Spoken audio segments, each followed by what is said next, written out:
Many of you have probably already seen the map on our Facebook page, Anti-Cult News, showing the defenders of the anti-cult activist Jakub Jahl from the Czech Republic. For now, we just called it The Defenders of Jakub Jahl, a neutral title. Let me briefly remind you of the context. In 2025, two teams of journalists from the Czech Republic and Kazakhstan traveled to Tanzania and produced 4 documentary films. Based on the materials presented in those films, Jakub Jahl was accused of fraud and sexual crimes involving minors, children, accusations of pedophilia. If you haven't watched those films yet, we strongly recommend that you do, because without seeing them, it's difficult to understand the sheer enormity of what is being discussed. The thing is, after the films were released, a number of people began speaking out in defense of Jakub Jahl, and some even started accusing the creators of the investigative documentaries themselves. So today we decided to gather these so-called defenders and, before they cover their tracks, place them on the map so that later we can ask a few questions. So,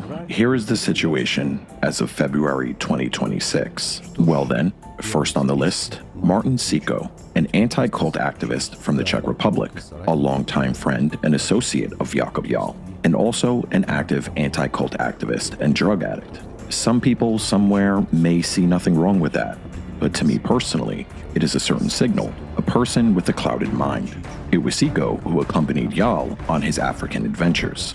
So far, no suspicions of sexual relations with minors have been identified, but time will tell.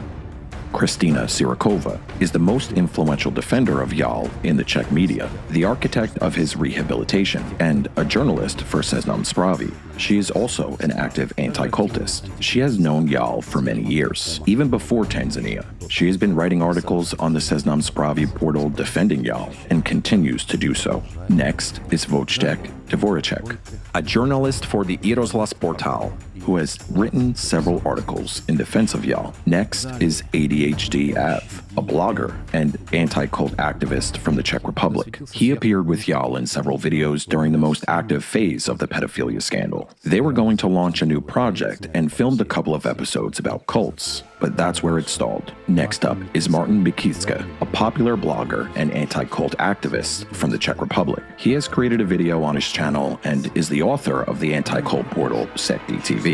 Jan Bordacek, a Czech politician, in my view, though still a very preliminary one. He appears to be one of the key figures defending Jahl. That may explain why he behaves so boldly. Bordacek is acquainted with Czech-Canadian anti-cult activist Alex Alvarova. Stephen Hassan referred to her as a colleague in his recent article. Those are the kinds of connections involved here. Bordacek has been repeatedly speaking out against ALLATRA and in defense of Jahl on social media. Jakub Vilimek, a journalist from the Czech Republic. In the film Pedophilic Shadows of the Anti-Cult Movement, we already commented on his disgraceful interview. Clearly a commissioned piece. I wonder who paid for it and how much. Karol Zečka from the Czech police. He was mentioned in Sirokova's article as a police officer who stepped forward to defend the respectable Czech citizen Jahl. What made him conclude that this person is respectable? That remains a big question. Moving on to Martin Jonas, a journalist and anti-cult activist from the Czech Republic, a reporter for Seznam Zprávy and a colleague of Sirokova. He has written an article defending Jahl. Next, Anita Gavrinkova, another journalist from the Czech Republic, who's also written an article defending Jahl. Luigi Corvaglia, an Italian anti-cult activist and a board member of FECRIS. He has visited Russia many times and, judging by available photos, he's well acquainted with Dvorkin. Why Corvaglia has stepped in to defend Jahl remains a big question. Following him from the Italian anti-cult scene comes Ethan Garba, a nickname, a hyperactive collector of anti-cult content from Italy. According to some reports, her real name is Sonia Ganelli. I talked about her in episode 31. Next, Lorita Tinelli, an anti-cult activist from Italy who's reposted articles. Next, SOS Anti-Plagio, an anti-cult organization from Italy that's also reposted articles defending Jahl. Another anti-cult organization from Italy, Favi, whose president is Maurizio Alessandrini. We already encountered his name on the Act Files portal. Moving on, Thomas Zeman from Slovakia, an active political blogger. For some reason, he's been reposting even simple tweets from Jahl, not to mention the ones where he defended him. Next, Zdeněk Vodacek, a long-standing anti-cult activist from the Czech Republic. Back in the last century, he even traveled to see Johannes Agard. For many people, Agard's name is already well known. Vodacek has already spoken out, albeit cautiously, in defense of Jahl.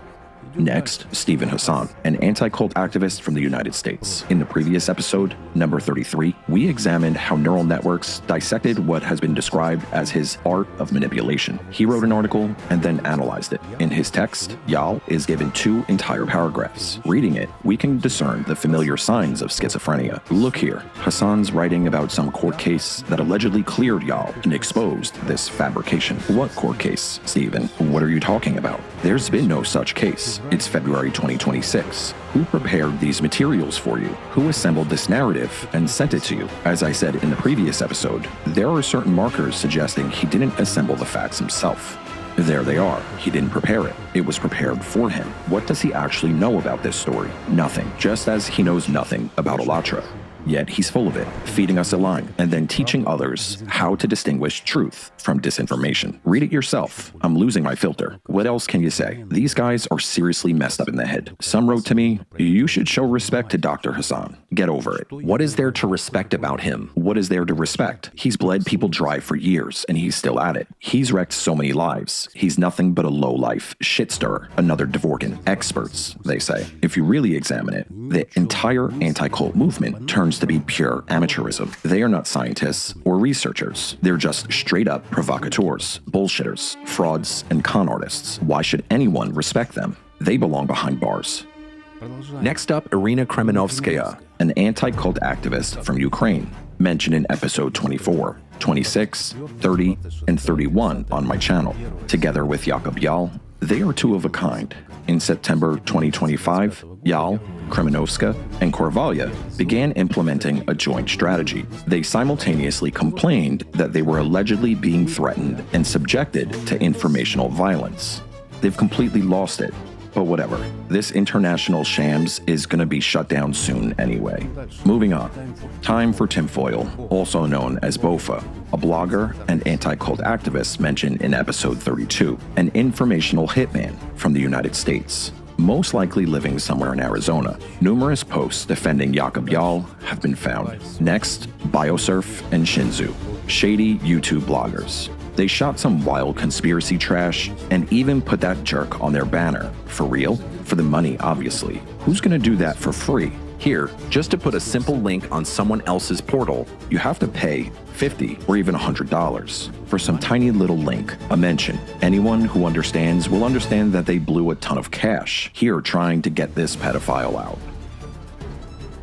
Next, a blogger on X, or Twitter, Budo, who's repeatedly reposted content, Jan Dvorsky from the Czech Republic, a former self-proclaimed messiah known as the founder of a small new religious movement there. Recently, Dvorsky has often appeared together with Jahl in his YouTube videos. I couldn't care less what the anti-cultists and the ex-messiah are yapping about. Next, Kolak Kozlovsky, an anti-cult activist from the Czech Republic. Anonymous, the author of the Czech anti-cult portal Sekti TV. He's a weirdo. Kept bugging me in the comments under the map on Facebook. He was talking smack, asking if he'd get out on the map. Fine by me, knock yourself out, moron. Next, Vít Rakušan, a politician and former minister of the Interior of the Czech Republic. The story goes like this. One summer day, Jahl approached him on the street and asked a question about ALLATRA. He replied that they would look into it and reposted their joint photo on his social media. To be honest, for a long time I didn't want to add this minister to the map. It's obvious that Jahl just used him and totally threw him under the bus. It was a complete setup. Jahl was clinging to any straw and was ready to provoke anything. But let's be real here.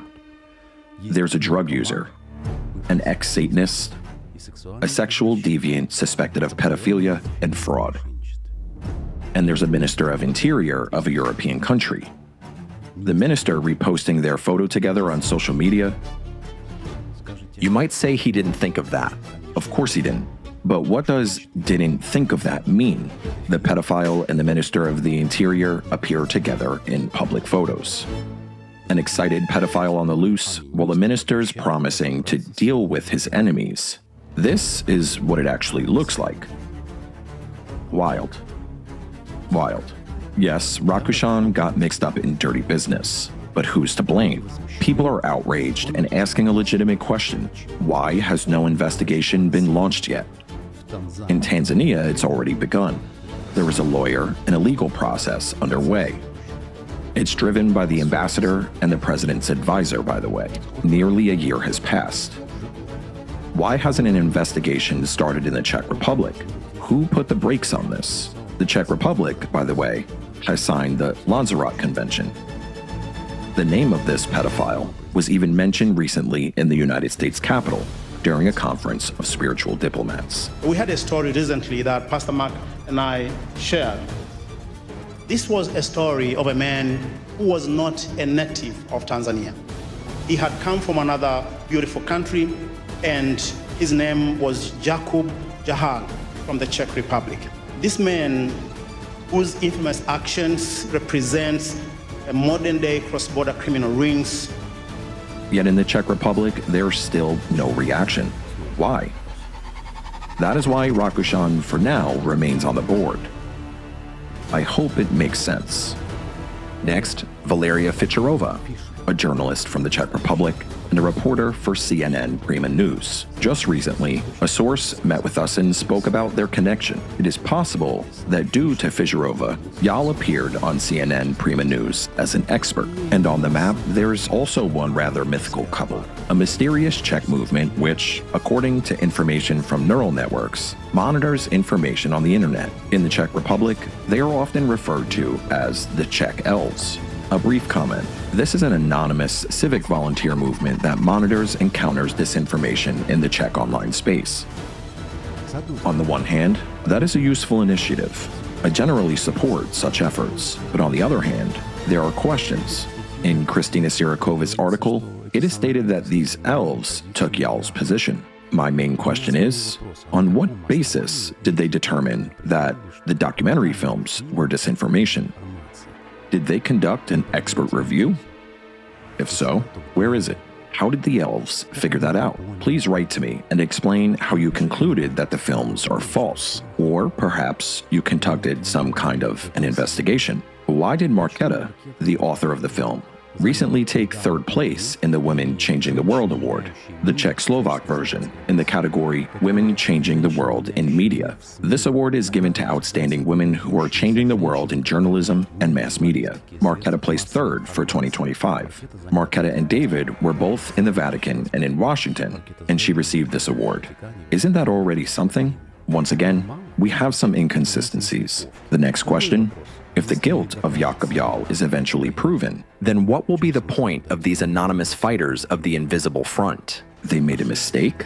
Simply made a mistake? Did they not watch the film? Or are they incapable of distinguishing truth from lies? Or do they not notice how the global public is speaking more and more loudly about this high-profile case? Once again, let's recall the Vatican, Washington, D.C., and Tanzania. It seems to me that either there was some instruction from above about what position to take, or there was simply a lack of professionalism. Or there's another possibility that, to me, seems very convincing. This is yet another manipulation by a scandalous Czech journalist. What could be called Sirakova's show-off. What a precise description of the phenomenon. Perhaps these mythical elves have nothing to do with it at all. In summary, these fairy tale heroes ended up on the wall of shame thanks to the long tongue of Kristina Sirakova. If the elves are not involved and disagree, then perhaps they should ask Sirakova about it. One more thing. Personally, I cannot provide convincing evidence of the existence of the Czech elves as an organized movement. All available indications are indirect and secondary.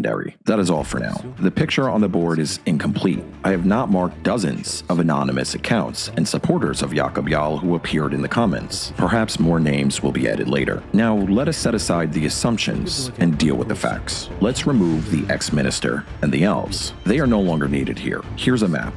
Let's apply a simple and revealing filter to it. What percentage of these defenders professionally or episodically have engaged in anti-cult activity?